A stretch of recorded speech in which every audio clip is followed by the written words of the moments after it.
Hello, my brother priests, deacons, and seminarians. I'm Father Frank Pavone, National Director of Priests for Life, with thoughts about preaching the pro-life message for the second Sunday of Lent in Year A.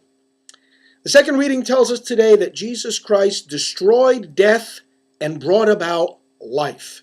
Isn't that what the church is about in our pro-life commitment? Isn't that the work of Jesus Christ? That work about which he converses in today's Gospel of the Transfiguration with Moses and Elijah, the exodus that he was going to undergo. The Lucan version of what we read today in Matthew tells us the subject of the conversation. And this exodus, this passion of Jesus to destroy death and restore life, was not easy for him, just as the exodus of the people out of slavery in Egypt and into new life was not easy for them, just like our exodus is not easy for us. That transition from death to life, from sin to grace, from evil to good, is always hard. Repentance, Lenten repentance, the repentance of Christian life is always hard, is always challenging, because we're moving from what is comfortable and familiar to what is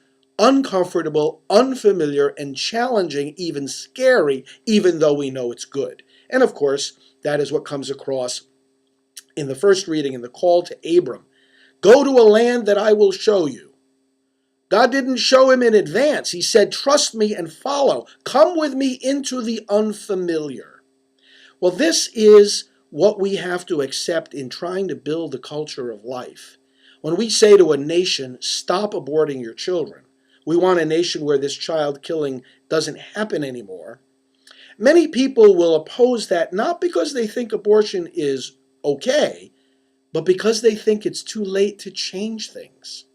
They're too scared of what the transition will involve. They're too afraid of the unfamiliar territory of a nation without abortion.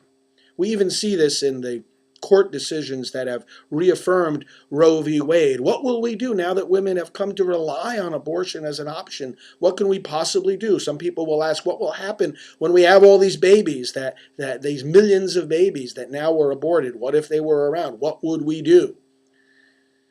And in fact, similar fears were expressed about abolishing slavery. What will we do with all the slaves, and will they be able to take care of themselves? Brothers and sisters, it's time to embrace a culture of life with that kind of boldness, with that kind of courage that Jesus was instilling in the apostles and that he wants to instill in us. That God himself instilled in the heart of Abram, who became Abraham. Come with me into an unfamiliar land. Don't worry about the fact that the changes challenge you. Focus on the fact that it is the right way and that I'm the one guiding you there. In the light of these readings, let us exhort our people to build the culture of life. God bless you.